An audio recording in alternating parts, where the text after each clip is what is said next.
toutes les tendances.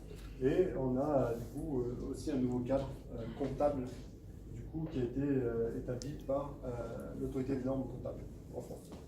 Donc comme je vous le disais, on est un peu les leaders sur ça parce qu'on est un peu les premiers à créer quelque chose. Bon, l'État, le gouvernement et du coup l'autorité des normes comptables ont pris en compte la nécessité, le besoin de créer quelque chose parce que ça se développe malgré tout, même si on voit que c'est un peu en chute libre, ça se développe quand même de plus en plus et il y a de plus en plus de crypto, enfin il y a quand même pas mal d'évolutions là-dessus, donc ils ont vraiment souhaité créer un cadre. Donc le cadre comptable, donc, il a été mis, il me semble, c'est fin 2018, il me semble, j'ai plus la date en tête, mais en gros, il traite au niveau du détenteur et de l'émetteur. Donc en compta, je ne sais pas si vous avez tous des notions ou pas de compta, mais en gros, on va analyser les opérations de chaque côté, détenteur, émetteur. Ensuite, hein. Donc du coup, qu'est-ce que je vous ai mis ici? Bon, bien sûr, il cherche à créer un cadre du coup qui est lié à l'innovation par la blockchain, flexible, sécuritaire, pour sécuriser tout le monde, avoir un dispositif comptable fiscal clair pour les émetteurs. Excusez-moi. Pour les émetteurs et les détenteurs. Bon. Le règlement, il est amené à être régulièrement mis à jour, puisque bien sûr, il y a des évolutions constantes sur tout ce qui est blockchain, tout ce qui est cryptoactif, tout ça, donc il va être amené à être bougé. Ils ont prévu, a priori, de ce que j'ai pu lire sur l'AMC, sur le document de presse qu'ils ont établi, et que fin du premier semestre 2019, ils prévoient déjà une mise à jour de ce règlement ici. Donc, ça va bouger régulièrement, en tout cas, c'est ce qu'ils ont prévu. Donc pourquoi prendre en compte, bon, le règlement prend en compte l'utilisation des jetons. Vous en êtes conscient, des jetons, on a des jetons qui sont purement spéculatifs, on en a qui visent à obtenir un service, un bien, quelque chose. Donc voilà, il y a déjà ces deux choses qu'il faut bien différencier parce que ça va avoir un impact sur le traitement comptable qu'on va appliquer derrière. Donc c'est ce que je vous indique ici. Donc là, ici, j'ai pris un petit exemple, même si je vais approfondir derrière. Une acquisition de jetons avec un but purement spéculatif, celui qui acquiert les jetons, c'est spéculatif, on va plutôt le classer dans un actif circulant, c'est-à-dire que ça, je ne sais pas si vous avez une notion, mais en bas de bilan. En bas de bilan à l'actif. Actif passif dans un bilan, je ne sais pas si vous connaissez un bilan. Mais voilà, c'est en bas de bilan à l'actif. Alors que si c'est pour avoir un projet, on va plutôt le remonter en haut de bilan. Si c'est plutôt lié à une utilisation à plus long terme et qui va amener des ressources et pas un but spéculatif. Du coup, ça sera plutôt en haut de bilan, un actif immobilisé. Donc ça, c'était pour l'exemple. Donc, au niveau de l'émetteur, comment on va le traiter? Si c'est considéré comme une dette remboursable, c'est-à-dire une avance pour faire un projet, tout ça, on va le traiter comme une dette, un emprunt ou une dette assignée, c'est-à-dire que bon, ça sera dans le passif comme un emprunt bancaire, en grosso modo. À l'inverse, si il existe une obligation de fournir des prestations ou bien dans le futur, il préconise de constater en produit constaté d'avance, c'est-à-dire, alors là, encore une fois, je vais parler de comptage, j'espère que ça va trop vous tuer, mais en gros, on va constater un produit initialement avec la levée de fonds, enfin la levée d'addition, liée à l'addition, mais on va étaler les produits dans le futur, entre guillemets, en fonction de la production de services ou de biens.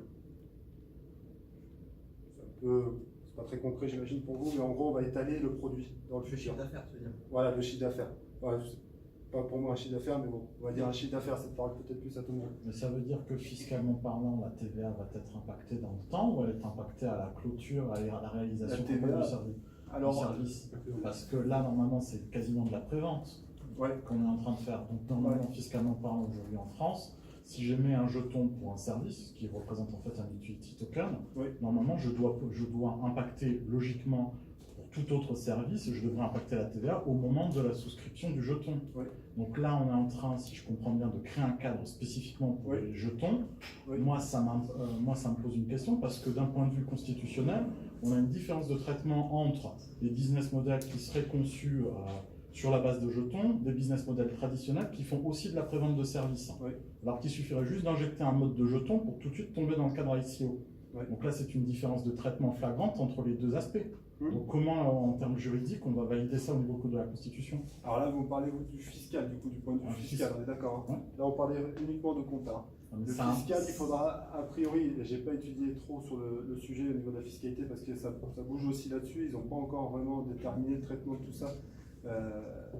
Parce que ça va pas être simple à traiter, mais après, parce que l'impact fiscal va impacter sur la compta. Si derrière, en termes de fiscalité, le traitement n'est pas retenu tel qu'il est défini aujourd'hui par l'ANC ou demain l'AMF, si ça n'est pas retenu pour une différence de traitement au niveau de la au niveau constitutionnel, ce qui est aujourd'hui en train d'être fait va être jeté. Là, ce qui m'interpelle, c'est qu'il n'y a pas de, comment dire, il n'y a pas d'étude de compatibilité constitutionnelle qui est faite. On pose un cadre, alors que sur toute autre loi, en termes comptables, fiscales ou autres, on va poser une analyse constitutionnelle de savoir si oui ou non on est raccord.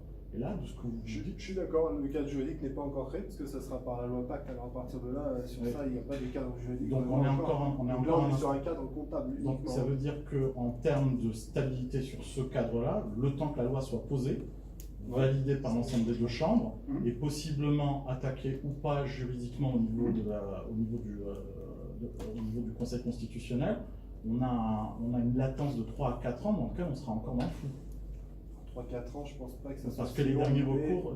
Oui, après, si on va jusqu'au bout, oui, ça va durer longtemps. Parce qu'en plus, on a une distorsion de concurrence vis-à-vis des cadres européens, parce que là, c'est un cadre français, c'est pas un cadre européen. Donc en termes de comptabilité intra-européenne, entre le traitement fiscal et le traitement comptable qu'on peut avoir en Italie, le traitement comptable qu'on pourrait avoir en France qui sont différents, on va avoir un impact qui sera différent. Et là, pour le coup, moi, je pense que le fisc va attaquer, parce que le fisc va considérer qu'il va y avoir abus de droit en utilisant tel cadre comptable pour impacter les jetons, puisque ce sera dans un cadre plus favorable qu'en France, plutôt qu'un autre. Comment on gère la compatibilité à ce niveau? Alors, au niveau du cadre comptable, je pense que pour l'instant en France, on est précurseur en la matière. Donc, je pense qu'au niveau du traitement comptable, au niveau européen, voire international, je pense qu'on va servir un peu de base. Les gens vont se fixer un peu sur nous pour fixer leurs règles chez eux. Parce qu'il y a déjà un cadre comptable au Luxembourg. À Monaco, ils ont posé, ils ont mis en place une agence dédiée justement à la blockchain qui a déjà émis un cadre comptable pour les éléments. En Suisse, l'autorité des marchés avec la Chambre des experts comptables suisses a déjà mis en place les préconisations qui sont en cours de validation. Donc pour le coup, ça devrait être validé dans les 3 mois qui viennent, d'après ce que j'ai suivi. Donc ça fait qu'aujourd'hui, on va avoir des cadres comptables qui ne sont pas basés en termes de référence sur le cadre fiscal français, puisqu'il n'est toujours pas validé. Et donc là, aujourd'hui, dans la législation, est-ce qu'il n'y aurait pas eu intérêt à discuter au niveau européen d'un cadre comptable unifié, parce qu'on a encore des distorsions de concurrence, comme on a des distorsions de concurrence dues à la fiscalité. Là, je pense que ça dépasse le cadre de compétence du PIB. Non, après on peut échanger là-dessus, c'est intéressant comme raisonnement. Après, je pense que niveau comptable, fiscal, déjà, ce sont des choses bien différentes. Je pense que vous me parlez des pays comme Luxembourg ou Monaco, on est sur des petits pays qui influencent peu, à mon avis, au niveau européen, au niveau du cadre. Donc ils ont mis leurs règles, mais je pense qu'après, en termes de règles, on ne doit pas être loin en termes de traitement. Luxembourg, là, tout à l'heure, on parlait des ICO. 89 millions d'euros levés depuis 2016 en France.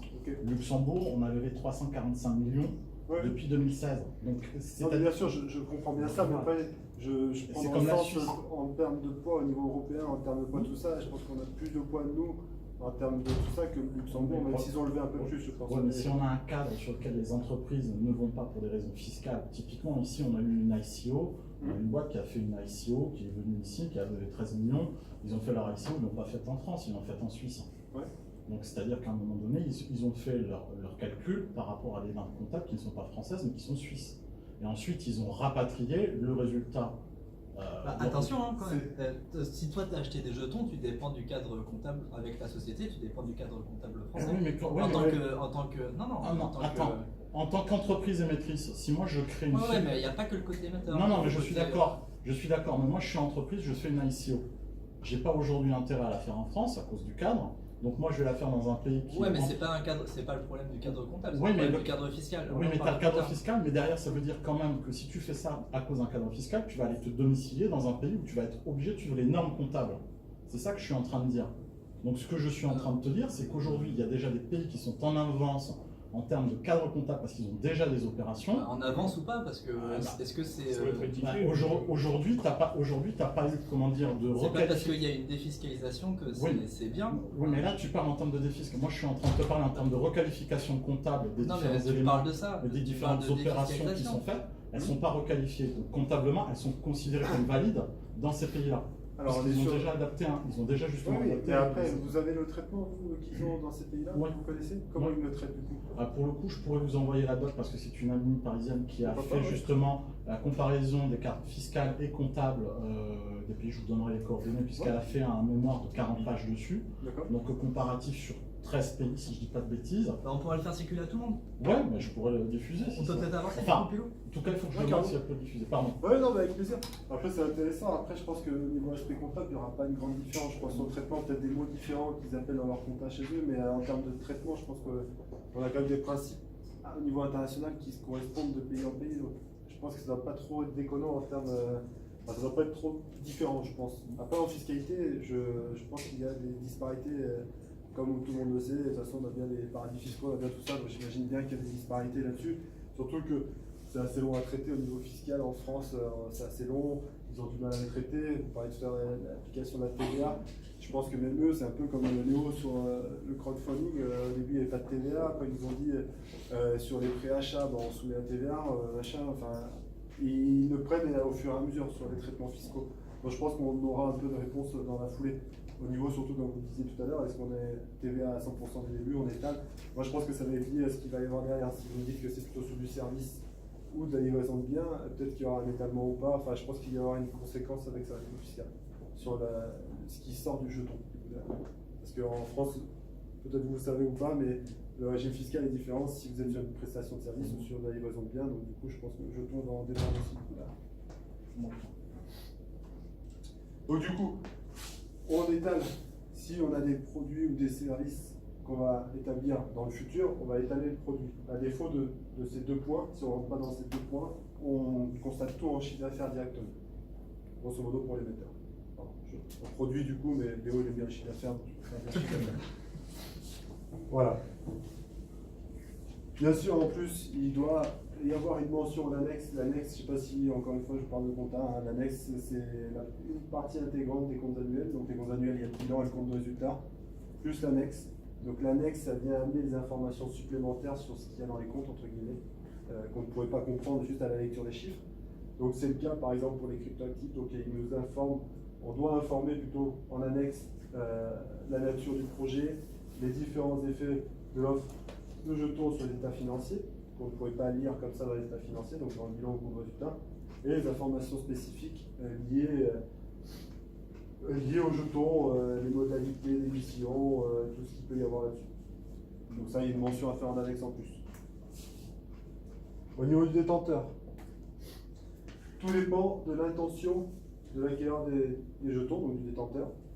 Si jamais, comme je vous l'ai dit tout à l'heure, on a une vision plutôt spéculative, donc on ne va pas avoir le même traitement que si on est plutôt dans l'attente du produit et du service. Donc, il préconise dans le cadre, s'il y a des biens ou services attachés aux jetons, il préconise de le mettre en immobilisation corporelle. Et de l'amortir. Alors ça, je me demande encore comment ils vont pouvoir faire pour l'amortir. En tout cas, la dépréciation, je le comprends bien. La dépréciation, c'est de savoir la valeur en fin d'exercice. T'inquiète. Non, c'est bon. Ok. C'est la valeur. Donc si la valeur, par exemple, vous achetez les jetons pour 100 et qu'en fin d'exercice, ils valent que 80, admettons, on va devoir déprécier les titres de 20, la différence de perte de valeur. Ça, c'est purement comptable. Je ne sais pas si... Voilà, si vous on calcule la perte de valeur sur quoi, en fait? Mais justement, c'est là où il va y avoir un problème. C'est pour ça que je disais l'amortissement, déjà, j'ai du mal. Mais alors sur la dépréciation, c'est un peu plus simple à comprendre parce qu'il va y avoir une perte de valeur, mais il va falloir... Je ne sais pas sur quelle base il va avoir. Parce qu'il y a un autre souci, c'est que là, on part du principe que le jeton est un produit immuable, univers monolithique. Sauf que là, on a des technologies de jetons en termes ERC, donc Ethereum Request Conformity, donc c'est le standard de jetons Ethereum, et donc il y a différents jetons, notamment format, je pense 1156, qui sont des formats de jetons en fait qui sont potentiellement, qui peuvent, dont la nature peut être modifiée en fonction d'événements extérieurs programmés. Ouais. C'est-à-dire que derrière, si on est sur un cadre où le jeton ne bouge pas, type ERC20, ça pose pas de problème. Dès qu'on va rentrer sur des jetons qui sont potentiellement automodifiables ou modifiables selon conditionnalité. Typiquement, si moi je veux par exemple faire de la dépréciation en termes d'amortissement, je pourrais créer des événements qui pourraient créer artificiellement une dépréciation. Ouais. Donc comment je fais pour le traiter? Alors là-dessus, justement, tous ces points techniques, je pense qu'ils ne l'ont pas encore anticipé. Moi, il parle, justement, dans le cadre, il parle de valeur vénale du jeton, c'est-à-dire combien vous pourriez le vendre. Mais là, on a déjà 3 ans de retard. Peut-être, mais là, il parle, on vient de sortir à peine. Donc... Oui, non, parce que les formats de jetons dont je parle, ou même le RC 847, typiquement, c'est des jetons qui sont en train d'arriver sur le marché, qui sont en train d'être utilisés dans des projets pour les futurs ICO. Ouais. Typiquement, il y a des sociétés de jeux vidéo qui vont vendre ce qu'on appelle des loot, donc en fait des produits, des actifs immatériels, qui vont avoir une valorisation qui vont dépendre en fonction de l'offre et de la demande du bien en tant que tel, directement sur une place de marché. Ouais. Donc comment vous allez apprécier, moi j'achète ce loot, comment je vais l'apprécier parce que c'est un jeton. Alors là je vous parle exclusivement comptable. On va essayer d'estimer la valeur vénale. Quand ils entendent la valeur vénale, c'est par exemple la valeur que vous pouvez revendre votre jeton. Si vous l'avez acheté 100, que, admettons au jour au 31/12 de clôture, vous pouvez le vendre 120, principe de prudence, on va le laisser à 100. Et si par exemple vous ne pouvez plus le vendre à 100 ou 120, mais vous le vendez à 80, on va dire que là il y a une perte de valeur. Ça, c'est la valeur vénale. Comptablement, on va devoir le traiter comme ça. À ce moment-là, moi je dissocie, je fais un démembrement de mon jeton. Et je vais démembrer la partie qui va porter l'essentiel, entre guillemets, des caractéristiques fondamentales du jeton vont rester dans la valeur minimale. Et la plus-value, je vais l'externaliser sur la partie qui sera sur la deuxième partie démembrée. Quand vous dites plus-value, c'est-à-dire quelqu'un pourrait vous acheter la partie... La partie type rémunération, si vous voulez, nue propriété, usufruit, en gros. En fait, on pourrait parfaitement, les technologies aujourd'hui sont en train d'arriver, on pourrait parfaiement le faire. Là, aujourd'hui... Du coup, tu as 2 jetons. Oui, mais pour le coup, du coup, tu le traites différemment. Non, parce que pour le coup, tu pars toujours d'un jeton unique. En termes de comptabilité, en fait, tu as des droits qui vont être afférents. Et ces droits-là, en fonction de ce que tu peux faire, tu le vois déjà dans tout ce qui est immobilier ou autre, on joue sur de l'optimisation en faisant quoi? En faisant du démembrement d'actifs. Bien sûr. Donc en jouant sur le démembrement de ton actif numérique, comment tu veux que la comptabilité puisse le vérifier? Parce qu'il faudrait demander au fisc et aux impôts, et même en termes de comptabilité, d'avoir un état à l'instant T, en continu, sur toute la période, pour s'assurer qu'il n'y ait pas eu justement de manipulation. Ouais, mais c'est justement là-dessus où c'est pour ça que les cryptoactifs au niveau fiscal, vous allez être très sujet à des contrôles, tout ça. C'est pour ça qu'il y a beaucoup de difficultés pour créer des sociétés sur ce domaine d'activité, tout ça. C'est justement parce que vous êtes blacklisté, entre guillemets, avec ça. Et justement, c'est radioactif. Justement, c'est un peu ça, mais c'est pour ces raisons-là, parce que à suivre, comment le fisc, déjà, vous allez pouvoir le faire, mais nous, dans les comptes, comment le retracer, tout ça, ça va être compliqué. Alors le fisc, ça va être la même chose, donc tant qu'ils n'ont pas fixé de cadre, parce que quand on fait le démembrement de propriété sur l'immobilier par exemple, on a des méthodes fiscales qui nous permettent de valoriser la part usufruit, la part de propriété, donc là-dessus on est tranquille, entre guillemets, on est sécurisé parce qu'on le fait, et le fisc ne peut pas nous dire « Ah mais vous avez abusé », non, on a appliqué ce que le fisc préconise. Là-dessus, pour l'instant, sans préconisation de leur part, ça va être compliqué à estimer, enfin valoriser. Mais ça, c'est sujet à contrôle, forcément. Ça va être compliqué. Et surtout que de ce que j'ai, dans mes recherches, du coup, de ce que j'ai vu, c'est qu'il me semble que la charge de la preuve sur tous les trucs comme ça va être au défendeur d'amener la preuve. Il me semble. Donc, c'est-à-dire que c'est à vous d'amener la preuve de la valeur de ça. Donc, ça risque de créer encore plus de choses. Et je ne sais pas si le loi de finances, je ne sais pas si ça vous intéresse trop, mais là, le fisc français est vraiment en train de cadrer tout. De plus en plus. Là, ils ont sorti des nouvelles règles en termes d'abus de droit, tout ça. Là, on va vraiment vers du contrôle complet. Donc, on va de moins en moins avoir de possibilités de pouvoir se défendre parce qu'ils vont avoir, eux, de plus en plus de prérogatives. Donc, ils vont faire un peu ce qu'il faut prouver l'intention. Oui, mais initiale. Comment on fait pour prouver l'intention? C'est justement ça le problème. C'est comme par exemple dans la tête, je vois pas comment. Bien sûr, c'est difficile, mais même par exemple sur ce qu'on disait tout à l'heure sur les sessions usufruit, évidemment vraiment. Moi, je suis sur un gros cas actuellement là-dessus. C'est difficile de montrer l'intérêt économique de cette opération, mais ils attendent que s'ils nous contrôlent, qu'on arrive à apporter avec des chiffres, des éléments qualitatifs en disant l'opération est faite dans un intérêt économique pour la structure qui reçoit l'usufruit, même si, bien sûr, derrière il y a une optimisation fiscale. Comme dans beaucoup d'opérations en France, tout le monde cherche à optimiser fiscalement les opérations. Donc à partir de là, mais encore une fois, ils arrivent à remettre en cause, on a de plus en plus, notamment avec cette règle d'abus de droit, de plus en plus de craintes sur ces sujets-là. Mais là-dessus, je pense que pour l'instant, c'est mis en total chez eux. Hein. On est en mode insécurité standard là, tout de suite, et là on est en mode panique. Quoi. Non, mais je peux résumer comme ça. Ouais, c'est un peu ça, parce que je pense que là, alors, après d'aller contrôler, je pense que ça va prendre un moment, parce que c'est difficilement contrôlable pour l'instant, et ça va pas être simple quand même pour eux. Donc je pense que vous êtes un peu entre guillemets protégés pendant un petit temps, mais dès qu'ils vont avoir des contrôleurs qui vont maîtriser le sujet sur le bout des doigts un peu comme vous, ça va arriver. Ce qui va arriver aussi, voilà, ce que je vois venir, ce que j'ai entendu en discussion avec certaines personnes qui sont au niveau de l'Assemblée nationale, c'est que sur certains aspects, ils risquent de demander des rescrits en amont pour, entre guillemets, commencer à détecter. S'il n'y a pas de rescrit, c'est contrôle immédiatement et rectification. Et le rescrit, ils vont peut-être l'accepter ou pas, mais oui, ça ouvre la porte, parce que si jamais ils n'acceptent pas et que vous le faites, forcément, d'ailleurs, vous êtes mort aussi. Le problème, c'est qu'on ne peut pas lancer d'opération sans l'aval. Ouais. Alors ça va pas être simple. C'est ce que je veux dire, c'est un peu le climat au niveau fiscal, parce que là, ça vous sort un peu du thème, mais au niveau fiscal, ça va être vraiment compliqué. Parce qu'en comptabilité, c'est la sincérité, la comptabilité de l'entreprise qui met l'opération qui est mise en cause. Ouais. Parce que, après là-dessus, au niveau des détenteurs, quand on parle ici de dépréciation, on parle de principe prudence, on est vraiment dans les principes comptables de base. Donc c'est pour ça qu'on applique justement une dépréciation en fonction de principe prudence. On essaie d'appliquer la compta avec la réalité. Après, c'est difficile vu que ça bouge tout le temps, surtout avec toutes les nouvelles crypto-actifs, enfin tous les nouveaux crypto-actifs créés, tout ça, toutes les évolutions, tout ça. Les séparations, comment on va traiter ça comptablement, c'est pareil. Sachant qu'on a mis au début, parce qu'on va séparer en deux, quelle valeur, l'estimation. Il y a aussi les effets justement de modification de la masse monétaire émise en fonction de conditions économiques. On peut réduire automatiquement ou augmenter automatiquement le nombre de jetons. Si je fais une émission de jetons supplémentaires, comment je vais traiter les jetons déjà emmagasinés, à quelle valeur? Si je fais de la destruction de jetons, comment je gère ça? On veut sortir exactement, il va y avoir beaucoup de choses à traiter et qui ne vont pas être simples. C'est sûr. Le cadre commence à être fait, mais bon, il va évoluer, mais malgré tout, je pense qu'il n'est pas assez réactif par rapport à toute l'évolution qu'il y a actuellement, c'est certain.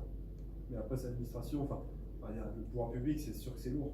C'est lourd. Et puis après, les sénateurs, est-ce qu'ils comprennent tous ces trucs pour voter les lois aussi? C'est pareil, encore une fois, ça va pas être simple aussi à leur faire comprendre un peu tous les mécanismes et tout ça. Enfin, c'est mon avis après, mais je pense qu'on est vraiment dans des trucs particuliers. Bon, quoi qu'il en soit, en tout cas, on enregistre en immobilisation incorporelle. On pourra déprécier, amortir, je ne sais comment, mais déprécier en tout cas en fonction de la valeur vénale, comme je vous l'ai dit, principe de prudence, donc on dépréciera, on fera une perte de valeur. Si ça reprend de la valeur les années après, on réajustera en reprise, du coup. Donc bon, ça c'est le premier point. Si l'acquéreur souhaite faire un placement spéculatif, ici, on le classera donc le compte préconisé, parce qu'ici, ils ne préconisent aucun compte pour le coup, mais ici, ils indiquent bien le compte, ça c'est le 522, donc ça c'est un compte comptable. Donc qui va un peu dans le même endroit, l'actif circulant, le même endroit que les comptes de trésorerie. Pour ceux qui voient un peu le bilan, ça va être un peu plus ou moins au même endroit. Actif circulant, bas à gauche, du coup. Et une fois ici, encore, principe de prudence oblige, on va être amené aussi à déterminer la valeur vénale, un peu comme pour quand on enregistre en immobilisation incorporelle, on va devoir être amené à apprécier la valeur à chaque clôture, faire des dépréciations ou pas si au besoin. Donc on va être amené à voir tout ça. Encore les problématiques de séparation, tout ça, on va être aussi amené là dans ce cadre dans les mêmes problématiques, donc les mêmes difficultés. Et du coup, potentiel, voilà, et aussi, bon, je ne vais pas rentrer en détail, mais on va le traiter vu que ça va être évolutif, on va le traiter comme des. Ouais, on va provisionner pour risque et charges, les différences de change. Enfin bon, après on rentre dans la compta pure, mais. Si je suis un exchange qui stocke des jetons, si je dois provisionner les pertes potentielles, il faut que je provisionne l'équivalent de ce que j'ai acheté mes jetons. Parce que potentiellement, je peux avoir une perte de 100%, voire plus, si j'ai des leviers qui sont utilisés là, en termes de trading, qui font que je peux avoir en fait une perte qui soit supérieure à la valeur d'achat du jeton. Alors là, il faudra apprécier quand même la probabilité, tout ça. On l'a vu là, avec la chute des cryptoactifs entre 2017 et 2018. On a fait plus 1000% et on a perdu 90% de la valeur gagnée sur l'année précédente. Oui, bien sûr, bien sûr. Donc là, il faudrait provisionner 90%. Par rapport à la valeur d'acquisition. Par rapport à la valeur d'acquisition. C'est ça, il faut comparer toujours à l'acquisition, celui qui a acheté ses bitcoins, admettons, tout ça.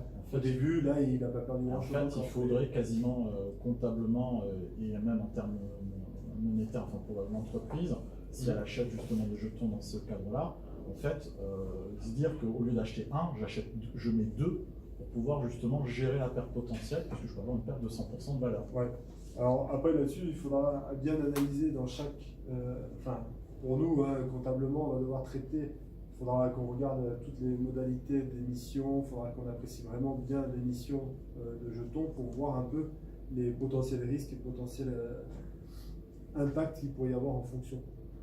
Parce que je pense, j'imagine bien qu'il doit y avoir des jetons qui peuvent être plus ou moins stables et d'autres qui peuvent bouger beaucoup, qui n'ont pas du tout les mêmes caractéristiques aussi. Donc il y a tout ça tous ces éléments seront à prendre en compte dans notre analyse. C'est là où il va falloir faire la différence entre ce qu'on appelle les crypto-monnaies, les crypto-actifs qui sont issus pour financer les projets, Ouais. puisque si on considère que les crypto-monnaies sont les jetons entre guillemets d'un système monétaire qui servent à faire des ICO type Ethereum ou Bitcoin, ça ne peut pas être traité de la même manière que les jetons qui sont issus d'une ICO. Donc là, pour le coup, même dans le cadre de la loi, on ne fait pas le distinguo, on met tout ça dans le même paquet, alors qu'il faudrait, techniquement parlant, en termes de compta, faire le distinguo entre les crypto-monnaies telles qu'elles sont définies aujourd'hui par l'écosystème, et plus généralement les crypto-actifs tokens qui sont issus des projets qui servent à financer ou qui font de la prévente. Bien sûr. Parce que là, on traite de la même manière des tokens, des jetons qui n'ont pas du tout les mêmes finalités. C'est ça. Pour l'instant, les définitions, on verra après. Hein. C'est vrai qu'il n'y a pas trop de différence entre tout ça. Au niveau traitement même fiscal et au niveau traitement. Parce que pour le coup, si vous êtes sur de la crypto-monnaie fiscale en termes comptables, donc Ethereum ou Bitcoin, par exemple aux États-Unis, ce qu'on fait, c'est qu'en fait, on va couvrir le change, puisqu'on considère que c'est une crypto-monnaie, donc une crypto-devise. Et là, on commence à avoir des assurances de couvrement, justement, pour jouer sur les variations de la crypto-monnaie par rapport à une monnaie Ethereum qui est le dollar. Donc là, comptablement parlant, on va utiliser les mêmes mécanismes que pour les devises. Exactement. Exactement. C'est ici la provision pour risque, justement. Voilà. Mais ça ne joue que pour Ethereum et Bitcoin, puisque la SEC les a considérés non pas comme étant justement des tokens, des utility tokens, mais comme étant des currency tokens. Et donc, en fait, de la Est-ce qu'ils leur ont donné cours légal? Ils ne leur ont pas donné cours légal, mais ils les ont considérés comme ça. Donc en fait, ils ont fait la qualification, ils ont dissocié les qualifications security, utility et currency, en considérant que en fait, il y a dans l'écosystème crypto plusieurs jetons qui font, en fait, on fait des échanges directement par rapport à eux. D'ailleurs, en termes de spéculation, je me retourne vers toi, on a souvent des paires d'échanges entre les tokens de projets contre des bitcoins et des ethers. Et donc justement, ils ont utilisé cet aspect-là pour les considérer comme étant en fait des crypto-devises. Et donc à ce moment-là, comptablement parlant, de pouvoir les rattacher sur les mêmes types de mécanismes. Ouais, dans le même aspect, d'accord, ok, je comprends. Alors en France, on en est loin, je pense. C'est pour ça que quand on me dit le cadre comptable, on sera l'un des plus avancés, on en est très loin. Même en Suisse, on utilise ce type de dispositif aujourd'hui. Parce que ils s'annoncent vraiment en tant que précurseur en la matière. Mais c'est pour ça qu'après ils vont le faire évoluer, hein. C'est qu'une base là, ici, mais c'est pour ça qu'ils se disent en leader, parce qu'on a créé un truc, et on va le faire évoluer pour justement rapidement. Mais Et après, au niveau fiscal, le traitement n'est pas du tout. Non, c'est pas du tout le même. Parce qu'ils considèrent, bon, on verra après, hein, mais tout ce qui est plus-value, tout ça, ils le considèrent au moment où on revient au cours légal, en euros. Ou... Ouais, mais c'est pour ça justement que là, on a des projets où on crée des filiales à l'étranger, notamment avec d'autres cadres comptables, avec d'autres impacts fiscaux. C'est pour ça qu'on a beaucoup de sociétés françaises ou de projets français qui sont partis en Suisse. Qui font leur lever là-bas. Voilà, justement, parce que le cadre comptable prend en compte ces éléments-là. Ouais, je comprends. C'est sûr qu'après, on va le voir, mais après tout ce qui est fiscal, tout ça, pour l'instant, on est vraiment. Pour eux, ça n'existe pas. Enfin, ils commencent à dire que ça existe, mais voilà, ils vont pas plus loin. Quoi. Parce qu'on verra sur tout ce qui est plus-value, ils disent que tant que c'est pas revenu, par exemple, si vous faites une session des plus-values pour passer dans une autre monnaie, tout ça, tant que vous n'êtes pas revenu en euros, dollars, donc soit en monnaie qui a en fiat légal, ils appellent ça du fiat. Et ils disent que pour l'instant, on ne constate pas la plus-value. Ils le gèrent comme ça, ils financent la prévente dans ce sens-là en tout cas. Donc il faut vraiment que ça revienne en euros pour déclarer la plus-value. Ce qui est logique. Ce qui est logique. Ouais, mais si vous vendez si vous faites de plus-value. Tant que c'est pas transféré sur une autre monnaie. Ouais, Oui, mais si vous faites des plus-values entre monnaies qui n'ont pas cours légal, eux ne disent pas qu'il y a de plus-value. Regarde, non, parce que regarde, c'est comme, en bourse. Ouais, mais ils ne constatent pas. Mais après, mettons que vous chutez sur votre autre session, ça chute, ben, vous avez votre plus-value initiale et vous allez la perdre, et eux ne la constatent pas. Bon, mais là, ça permet de créer des produits financiers dérivés, puisqu'à ce moment-là, type, j'ai plus le nom en tête, mais on a des produits financiers dérivés, notamment sur le Bitcoin, qui permettent en fait, en achetant le produit financier, justement de dire, on peut faire les échanges entre paires de monnaie, et en fait, on stocke la plus-value dans le produit financier dérivé, qui lui est labellisé en dollars, sauf que comme le produit financier n'arrive pas à échéance avant telle date, puisque c'est des produits à date, en fait, on stocke comme de cette manière-là les plus-values qu'on va gérer entre paires de monnaie. Et à aucun moment, le fisc ne voit l'argent. Et on échange à ce moment-là directement, sous forme contractuelle, sous ça, les éléments. On va jamais finir si tu n'avances pas, Pierre-Louis. Du coup, traitement chez les détenteurs, pareil, il y aura une mention annexe à faire, un peu comme pour ceux qui émettent. Au niveau du traitement comptable, dire un peu ce qu'on souhaite faire avec les jetons, tout ça. Donc il faudra tout indiquer dans l'annexe aussi. Au niveau fiscal, donc là on arrive un peu sur le point qu'on vient de voir. Alors il y a deux schémas, c'est-à-dire que c'était un peu trouble. Il y a un arrêt du Conseil constitutionnel, il me semble, qui est arrivé en 2018, qui a revu un peu les modalités. Donc par exemple, ils disent exonération de TVA, on en a parlé tout à l'heure, mais ils disent quand même avec tout au cas par cas. Donc, d'accord. Donc ça peut être soumis, enfin il faut comprendre dans le sens où on peut avoir des levées qui peuvent être soumises du coup à TVA ou pas, donc ça dépend un peu de tout ça, donc ça ils ne le maîtrisent pas encore forcément du coup a priori. Qu'est-ce qu'on a d'autre? Donc qualification juridique, ça les modalités de la rémission, donc ça c'est tous ces éléments-là qui vont faire si TVA ou pas, si on applique la TVA ou pas. Ensuite au niveau des gains. Avant la loi de finances 2019, on avait deux. Il fallait apprécier, savoir si c'était occasionnel ou pas. En gros, si c'était particulier ou professionnel.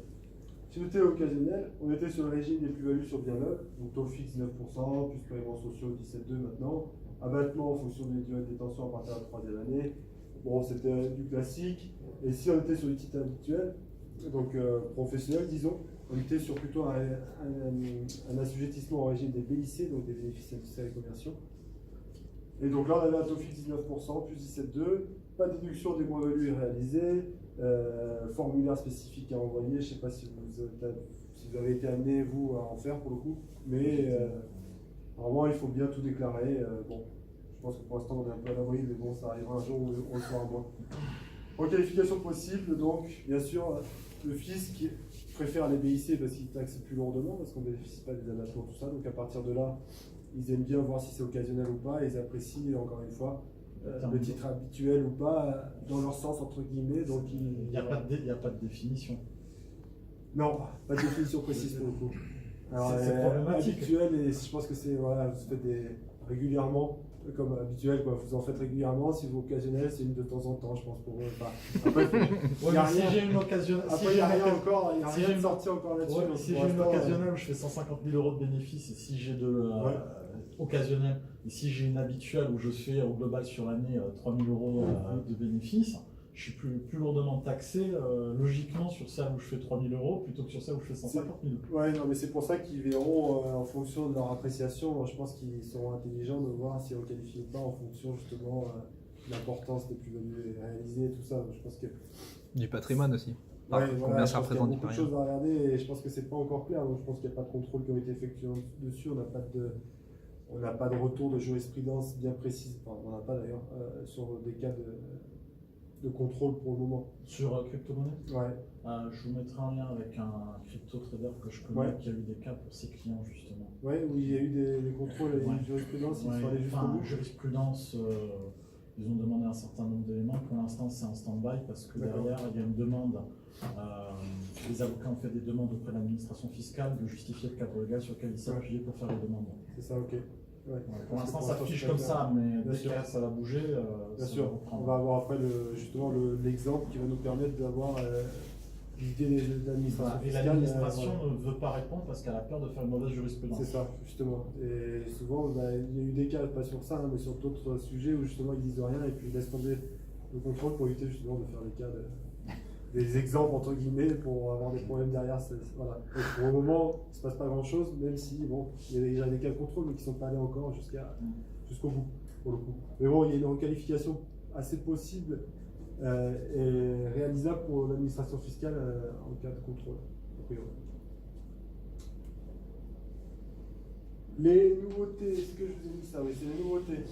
Donc ils ont défini justement, ils ont donné une petite définition du coup des jetons de présence sur les articles, tout ça.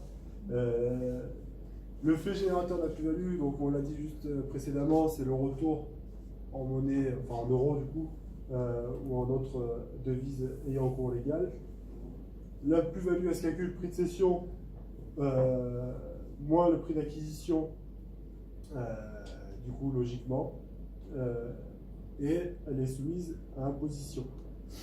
La moins-value, sachez qu'elle est imputable uniquement sur les plus-values d'année, c'est-à-dire si vous faites une moins-value cette année et qu'une moins-value cette année, vous pouvez l'imputer sur rien d'autre parce que vous n'avez pas de plus-value sur les cryptos. À partir de là, vous perdez votre moins-value, c'est-à-dire que si l'année prochaine vous faites une plus-value, vous ne pourrez pas imputer la moins-value de l'année d'avant. C'est la différence qu'il y a avec d'autres revenus, d'autres catégories de revenus, où on peut reporter les moins-values réalisées. Et on ne peut pas mettre en face de moins-value, de plus-value boursière par exemple ou... Non, plus-value de même nature, j'indique. Donc c'est vraiment sur du crypto. Soumis du coup au PFU, donc ça c'est entre guillemets la bonne nouvelle parce qu'on a 12,8 d'imposition. Ça n'a pas été rejeté en... Ça n'a pas été rejeté en amendement, puisque j'ai vu que c'était passé premièrement, puis que l'amendement qui portait justement l'indexation à la PFU avait été retiré. Quand ça, vous avez vu ça? Ça, c'était, je crois, début janvier. Parce que nous, la loi de finances, on l'a faite fin janvier. Parce qu'un ouais, c'est dans ces eaux-là, oui, il faut que je vous le retrouve, mais c'était passé sur pas mal de canards où justement ils avaient retiré les éléments de fiscalité qui permettaient justement de rendre les choses attrayantes. D'accord. Je suis étonné parce que la loi de finances, en tout cas, c'est pour ça que je vous pose la question. Elle le prévoit comme ça. Je pose la question, peut-être que c'est revenu entre temps parce que ça fait un tollé. C'est ça, j'ai pas eu vent, moi en tout cas, d'autre chose que l'application du BFU sur les plus-values. Il les considère un peu comme des titres financiers, justement. Donc déclaration, bien sûr, sur votre déclaration 2042, qui est la déclaration d'impôt classique que vous faites tous les ans. Donc voilà, c'est là-dessus que vous allez devoir déclarer vos plus-values et plus sur le 2048 qu'on a vu auparavant. Voilà, j'ai fait le tour. Je suis désolé pour c'est pas grave. la perte de temps. On est bien, on est bien. Non, pas de soucis, c'est intéressant. Est-ce qu'il y a d'autres questions? Merci si... Non, ouais, c'est un. La compta, c'est toujours un peu horrible. Si, non, c'est bon. Pardon. Merci. Merci. En tout cas.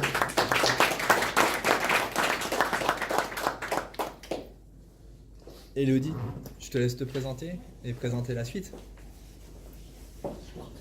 Tu peux laisser là. Bonjour à tous. Tu peux laisser ça. Donc Élodie Gant, mon intervention sera beaucoup plus courte. On va voir. Il va y avoir des questions. Donc juste pour me présenter brièvement, j'ai un parcours comptable assez classique. Donc j'ai entamé des études d'expertise comptable il y a ça 7 ans à peu près. Je suis aujourd'hui en préparation du diplôme d'expertise comptable, donc qui comporte 2 épreuves écrites, une épreuve orale. Une épreuve orale dans laquelle il faut rédiger un mémoire, sur lequel je suis actuellement en train de travailler. Plus fort. Et qui a pour thème les lycéens justement. Donc pour faire un bref historique de mon parcours professionnel, donc j'ai travaillé dans des cabinets type Exco que certains doivent sans doute connaître, qui se trouvent pas très loin d'ailleurs. Et aujourd'hui je travaille dans un cabinet qui est spécialisé dans les startups, qui s'appelle KTA Expertise, qui est toujours sur Montpellier. Et dans le cadre du coup de mes études, j'avais envisagé ce thème d'abord parce qu'à titre personnel, je me suis intéressée à la crypto-monnaie. Je pense qu'on a tous entendu parler des bitcoins, etc. Et c'est comme ça que j'ai commencé à m'intéresser au sujet. Et dans le cadre professionnel, parce que je pense que tous les experts comptables sont intéressés par une nouvelle source de financement. Dans la mesure où c'est nouveau, Il n'y a pas encore forcément de cadre réglementaire, ni d'un point de vue juridique, ni d'un point de vue fiscal, comme vous disiez, monsieur. C'est intéressant pour moi de me pencher là-dessus. Et donc j'ai suivi des formations pour entamer ces travaux-là. Et pour la petite histoire, la dernière formation que j'ai suivie, le formateur m'a dit qu'il me fallait absolument un cas pratique pour bâtir un mémoire là-dessus. Et donc je me suis mis à chercher, et c'est là que je suis entrée en contact avec Léo pour avoir des contacts avec des entreprises qui avaient déjà, elles, le recours.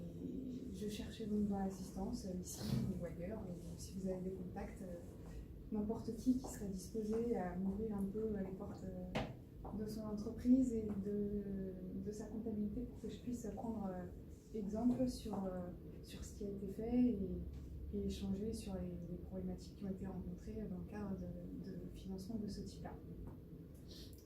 Donc voilà la raison de mon intervention et de ma présence aujourd'hui. Et je vais m'arrêter là. Ah non, on ne va pas s'arrêter là. Donc est-ce qu'il y a des idées dans l'assistance pour aider Elodie dans sa recherche? Moi j'ai pensé à ceux qui sont venus présenter déjà au Meetup, que je te ferai passer les contacts. Ouais. Mais bon. Donc des entreprises qui auraient géré de la crypto-monnaie, qui auraient fait une levée en crypto-monnaie. Qui auraient levé des fonds en crypto-monnaie. Et c'est quoi l'objectif en fait à la fin? L'objectif, c'est d'auditer. La première partie, ce serait déjà de reprendre un peu ce qui a été fait là, de définir un peu le cadre comptable, le cadre fiscal avec ce qui existe, et dans un second temps, voir comment l'expert comptable peut accompagner une entreprise dans le cadre de levée de fonds en ICO. Moi j'aurais tendance à vous dire, le cadre ICO est complètement obsolète aujourd'hui. On a 3 ans de retard en France, donc c'est pas ce cadre-là qui sera employé par les sociétés dans les 6 prochains mois, 12 prochains mois pour lever de l'argent, même en crypto-monnaie. Mais ça, Non, mais si vous deviez aller, moi je vous conseillerais plutôt de regarder ce qui se fait aujourd'hui au niveau des STO, ou des levées de fonds tokenisées. Ouais. Je fais une petite distinction entre les deux, puisque la STO pour moi serait plus une levée de fonds type IPO, donc soumise à réglementation AMF, et levée de fonds tokenisée typiquement comme toute levée de fonds lors d'une augmentation de capital pour une entreprise, puisqu'on a normalement le décret du 8 décembre 2017 qui autorise la représentation et la gestion des parts de capital sur un dispositif électronique d'enregistrement partagé, donc DEP en droit français, ou blockchain, enfin blockchain registre distribué, plus que blockchain puisque c'est beaucoup plus large. Et là, il y a des projets de tokenisation qui sont en cours, je sais qu'il y en a 3-4 du côté de Nice, pas loin de Monaco. Ça, du coup, c'est un cas pas très intéressant pour non, elle parce que c'est de la détention. Parce que le problème des ICO, regarde les chiffres de levée, ça a été dit tout à l'heure, ça s'est complètement cassé, ça s'est cassé la figure. Non, mais ce que je veux dire, c'est que une action tokenisée, ça n'a aucun intérêt pour elle parce que c'est juste dans le cas, en compta, c'est juste dans les actions. Ce qui va se passer avec une action tokenisée, c'est que tu vas avoir, moi dans les projets que je vois, en tout cas sur lesquels on me demande d'intervenir, notamment sur de l'expertise ou du conseil, justement, ce sont des entreprises qui sont en train de prendre des parts tokenisées. Donc c'est un prix. Oui, mais ça. C'est pas son sujet. C'est pas son sujet. Oui, mais parce que c'est pas compliqué en fait. Il y a des entreprises qui ont levé des fonds, qui ont fait des ICO. Oui, mais qui ont levé des fonds. Mais aujourd'hui, les ICO, il y a 19 projets en France depuis 2016. Et les projets qui ont voulu être menés sont partis à l'étranger. Ah oui, mais c'est son sujet à elle. Ouais, non, mais je dis bien, mais c'est possiblement pour faire se poser la modification. J'entends le fait que peut-être ce soit rapporteur. Non, mais sans être porteur, c'est que aujourd'hui le problème, c'est que les entreprises qui voulaient faire une ICO sont soit parties de France, et celles qui voulaient les faire et qui les ont déjà faites. Il y en a qui ont marché quand même en France. En France, il y a quoi? Il y a Dom Raider. Qui a fait 35 millions et pour lesquels le rescrit fiscal n'est toujours pas tombé concernant le traitement comptable justement des jetons. Et pour l'instant, c'est silence de mort dessus. On a Napoléon X qui a levé 10 millions. La société dont tu parlais, c'était quoi? Ouais. On a Hush qui a levé 500 000 euros. Bon, mais là, il s'est pas avec la caisse. Talao, Leros, 2 millions, c'est ça. BTU, Ouais, Arc. ouais, Arc, mais bon, je crois Arc, c'est la plus grosse française de tous les temps. qu'ils ont fait. Ah, c'est le market cap qui est gros. C'est pas Oui, ce qu'ils maintenant, ont- oui, en termes de. Voilà, parce qu'il faut distinguer le market cap Oui, bien sûr. de ce Et qu'ils ça ont peut être rentré. intéressant de voir maintenant l'évolution par rapport au. Ouais, enfin, le market cap, il est bas aujourd'hui. Toujours dans le top 50 des cryptos quand même. Ouais, enfin, top 50, vu la différence entre les 10 premiers et les 40 suivants, faut pas Bah, le- je du- crois. potentiellement, parce que ça reste virtuel. Mais parce que, juste une question pratique, c'est si tu achètes un titre financier, Oui. mais qui est sur support blockchain, ça reste un titre financier comptabilisé comme tel. Ouais. Donc là, il faut vraiment une ICO. Ouais. Moi, l'objectif, vraiment, c'est d'avoir une opération. Bah, faut les renvoyer sur Pixio, hein, sur Montpellier, c'est les, Pixio, C'est ouais. les seuls. c'est les seuls qui ont C'est les fait seuls, une c'est ICO. Pixio. Talao, ils sont pas là non plus. Talao, Toulouse, ouais. Ouais, mais Pichot, ils se sont employés.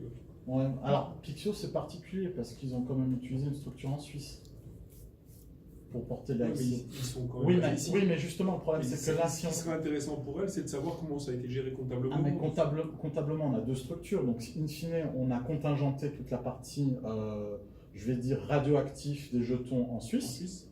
Et ensuite, une fois qu'on a fait la conversion de la crypto, on a rapatrié les fonds au titre de droits de licence, etc. Ouais, Je ouais, sais pas le mécanisme. Justement, Donc- c'est peut-être ce qui l'intéresserait. Après, je ne suis pas cantonnée au secteur France. Hein. Le Ah, fait bah, qu'il y ait une opération qui soit faite en Suisse, c'est pas un problème. Ça se traite aussi. Ça serait intéressant justement d'avoir une entreprise française qui fait un ICO en Suisse. Hmm. Le pourquoi comptable, comment ça rentre, ça peut être super Moi, ça intéressant. peut être intéressant. Là, par contre, là, il y a du monde. Là, il y a beaucoup plus de sociétés qui sont dans ce cas de figure. Voilà, Pixio, pour de bon, là, on est sur Montpellier. Bah, Pixio, ça, c'est les premiers que je conseille. Ouais. C'est l'idéal. Voilà, Pixio, parce que c'est typique des problèmes qui vont se poser, notamment en termes de rapatriement. Ils de sont fonds. déjà posés, Ouais. ils sont déjà passés par là. Non. C'était, Ouais, ils ont trouvé les solutions en termes Ouais. de compta, c'était pas simple. Hein. je pense que ça peut être Un un objet cas de mémoire, pratique ouais. qui peut être super intéressant. Mais sur ce cas, la ICO est déjà faite en fait là-bas. Oui, mais en c'est fait, C'est ça, c'est ça que Ouais, tu fais une analyse a posteriori, toi. Oui, oui. L'idéal, c'est. Toi, tu feras la effectivement, démarche ce soit déjà- d'accompagnement du début jusqu'à la fin. a C'est priori. ça. En Donc plus, là, le mieux pour elle, ça serait vraiment le cas d'une ICO complète dès le début. Dès le début, en cadre Ouais, français, pour l'accompagner, pour qu'elle mette en pratique des outils. Parce que Ah ouais, c'est pour ça qu'il faut sortir du cadre. Après, Parce que le diplôme d'expert comptable, le mémoire, ce qu'on nous demande, c'est de mettre, de créer des outils, de créer une démarche, des outils qui pourraient servir à un autre expert comptable qui aurait à traiter, par exemple, pour le coup, une ICO. Et donc, elle, l'intérêt, ça serait vraiment le mieux pour elle. Hein, c'est vraiment d'accompagner une ICO du début jusqu'à la Ah, fin. mais ça dure combien de temps en fait l'ICO, ton le truc de problème, mémoire? c'est qu'aujourd'hui, ceux qui soutenance, voulaient oui, faire des la ICO ne les font pas parce Ah, que le ouais, marché n'est pas, est pas bon. Quoi. Même à l'étranger, du coup. Mais même à l'étranger, c'est le marché des Parce que médias. ça peut être. Après, ouais, je parle à ta place, mais je vois un peu le truc pour le coup. Mais ça peut être vachement intéressant pour elle, même si c'est une Française qui fait une levée à l'étranger, parce qu'il y a toute cette problématique de rapatriement fiscal, tout ça, qui peut être vachement intéressant à Il accompagner. y avait 3 grosses ICO qui devaient se mener à Paris, dont une dans le domaine du fitness, qui devait lever 40 millions d'euros. L'ICO, c'est pas lancé. L'ICO, c'est pas lancé parce que le marché aujourd'hui est pas mature, n'est pas fiable pour faire une ICO. Ouais, c'est pas- Ça coûte entre 5. Aujourd'hui, une ICO en 2019, ça coûte à réaliser entre 500 000 et 2 millions d'euros. En termes de com, en termes de tech, etc., certification des comptes, KYC et compagnie. En 2017, une ICO coûtait 35 000 $. Voilà, donc si vous ne faites pas une prélevée, une prévente, vous ne pouvez pas financer l'ICO. Le problème, c'est que là, on est sur des éléments de compta très particuliers. On a Talao qui sont passés la dernière fois, qui nous ont raconté comment leur ICO s'était passé, ce qu'on leur a demandé, enfin les différentes magouilles qu'il y a autour. Les boîtes qui font des ICO aujourd'hui, enfin, il y en a très peu à ma connaissance, voire aucune qui va laisser regarder quelqu'un d'extérieur, parce que c'est du secret industriel. La manière de réaliser une ICO et de ne pas se faire taper par le fisc, ça devient un secret industriel. J'entends bien. Après, ce qui pourrait être intéressant pour ceux qui font ce genre d'opération, c'est qu'elle amène une expertise là-dessus et qu'elle accompagne. Donc, qu'elle pourrait accompagner et aider justement. Ça, je suis ça, je suis complètement d'accord, sauf qu'ils vont. Enfin, je fais l'avocat du diable, hein, désolé. Hein, mais... Non, mais au-delà du secret industriel, c'était qu'elle pourrait apporter une vision justement sur au niveau fiscal, au niveau comptable. C'est en général les boîtes qui font, qui décident d'aller sur un ICO, justement, en général, c'est des cabinets internationaux, voire parisiens au minimum, les grosses. Ouais. Quoique Pixio, c'était un cabinet montpelliérain, j'ai plus le nom, mais je le retrouverai. C'était Ace, je crois. Non, c'était pas Ace, j'ai plus le nom en tête, mais c'est une personne qui est venue en meet-up en plus, que j'ai rencontré en meet-up en juin. Meet-up, justement, on en avait discuté. Et c'est son cabinet qui avait aidé. Ils n'ont pas géré de bout en bout la compta, mais ils avaient géré l'aspect français. Ouais. Le problème, c'est que les boîtes, c'est hyper confidentiel. On va vous dire, on a déjà des experts comptables qu'on paye très cher. Alors pourquoi avoir quelqu'un qui va venir, qui va mettre le nez, qui va récupérer les secrets de fabrication, entre guillemets. C'est vrai, quand je dis que c'est sensible, quand je dis que c'est sensible, c'est que vous avez des accords de confidentialité de 50 pages et vous avez la juridiction qui juge, c'est aux États-Unis. Non, bien sûr. Non, mais j'entends bien, mais c'est après, je sais pas son niveau de connaissance. Moi, je sais que j'ai fait mon mémoire avec Léo sur le crowdfunding. Voilà, on a eu un long échange là-dessus. On a partagé les données, c'est sûr qu'on a eu un partage, mais après, ils m'ont laissé libre accès à tout ça. C'est mais la bienveillance. Derrière, voilà, je connais le sujet pas trop mal maintenant, du coup. Et... C'était les petites startups qui pouvaient faire des petites ICO de 2-3 millions qui peuvent potentiellement être intéressées. Donc il faut regarder les projets qui sont en cours en France et qui ne visent pas de grosses cibles. Parce que les gros projets à plus de 5 millions, il n'y a personne qui rentre. Quoi. Non, bien sûr. Bon, après, je pense que je pense que pour son cas pratique, que ça soit une à 5 ou 300 000 euros, voilà, ça manque un peu parce que ça va être la démarche complète du truc. C'est pour ça que je dis vraiment, il y a un seuil à partir duquel on ne peut plus rentrer. Ouais. C'est vraiment. Bien sûr. Moi, je l'ai vécu, c'est-à-dire que là, sur des projets à plus de 5 millions d'euros, les contraintes légales et de confidentialité qui sont posées aux intervenants, que vous soyez advisor, mentor, expert, etc., ne sont pas du tout les mêmes. Ouais. Si vous signez sur votre sang et sur vos enfants, quoi. C'est quasiment ça. Ouais. Et systématiquement, tout le droit se reporte à des tribunaux américains ou des tribunaux suisses, jamais des tribunaux français, en termes d'arbitrage. Il y a des raisons. Oui, bien sûr. C'est pour ça, les petites ICO où il n'y a pas ce niveau d'expertise juridique et comptable et technique, oui, ça peut être intéressant, mais j'en ai quasiment plus. Enfin, moi, j'en vois quasiment plus. Oui, après, c'est avec le contexte, tout ça. C'est ça, c'est le contexte. Aujourd'hui, les gens qui envisageaient de faire justement des ICO, il y a une start-up dans le jeu vidéo à Montpellier qui a envisagé de faire une ICO. C'était quoi? C'est Monify. Il faut voir avec Monify. Parce que eux, c'est une petite start-up, on est dans les ordres de moins de 5 millions d'euros et ils avaient un projet d'ICO. Je ne sais pas où ça en est. Oui, ça peut être intéressant. Voilà. Je pense ça. Voilà. Non, mais l'objectif, c'est pas de rentrer sur des grosses structures parce que je sais que ce sera inatteignable.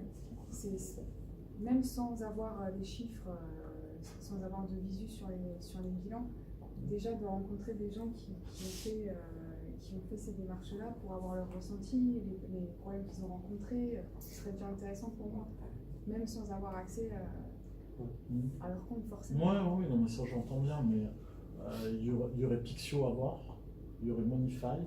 Possiblement, ça peut être intéressant de voir Ubisoft parce qu'ils travaillent beaucoup, un peu sur le même créneau que Monify, sur l'utilisation justement des objets, des jetons sur blockchain pour les jeux vidéo et compagnie. Et donc ça va avoir des impacts comptables puisque ce sont des objets numériques qui vont être vendus. Et là, il y a pour le coup, ils sont en pleine recherche, en pleine démarche, donc ça peut être intéressant pour eux d'avoir un comptable, une expertise comptable qui rentre. Après, moi je vois pas, si tu vois autre chose, toi, en termes de société potentiellement. Après, Denis Talot, je pense qu'il sera ouvert à la discuter si c'est un retour, un feedback que tu veux, je pense qu'il sera ok. Denis, parce qu'il partage beaucoup, tu s'en fous. C'est vraiment franco-français, donc il a fait exprès de parler en Suisse. Ok, bon. Voilà, ça fait... Merci. T'es contente? C'est juste que j'avais perdu le contact. Tu regardes les STO aussi. Ouais. C'est jeune. T'as vu des projets toi en France? Bon, bah on clôt la séance. J'en bois un coup. Allez. Merci à tous. Et puis le prochain, je crois que c'est. J'ai pas regardé la date, mais j'ai déjà figé le truc, c'est fin mars ou début avril, je crois. Fin mars, il me semble. J'ai espacé un peu plus parce que j'arrivais plus à m'en sortir là. T'es sur 6 semaines de délai. Allez, bonne soirée. Merci beaucoup.